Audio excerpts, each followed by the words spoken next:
அண்ணா university Chennai ஆனது social media executive மற்றும் graphic designer போன்ற பதவிகளுக்கான அதிகாரப்பூர்வ ஆட்சேர்ப்பு அறிக்கையை வெளியிட்டுள்ளது. மொத்தம் 2 காலியிடங்கள். டிப்ளோமா, யூஜி, பிஜி முடித்த பட்டதாரிகள் விண்ணப்பிக்கலாம். விருப்பமுள்ள விண்ணப்பதாரர்கள் www.annuuniv.edu இல் இருந்து அதிகாரப்பூர்வ அறிவிப்பை பதிவிறக்கம் செய்து கொள்ளலாம். பூர்த்தி செய்யப்பட்ட விண்ணப்ப படிவத்தை அனுப்ப கடைசி தேதி ஜூலை 16, 2024. பதவியின் பெயர் சோஷியல் மீடியா எக்ஸிகியூட்டிவ்.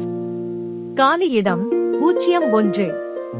கல்வி தகுதி UG PG in electronic media multimedia. சம்பளம் ரூபாய் 30,000. பதவியின் பெயர் கிராபிக் டிசைனர். காலியிடம் 01. கல்வி தகுதி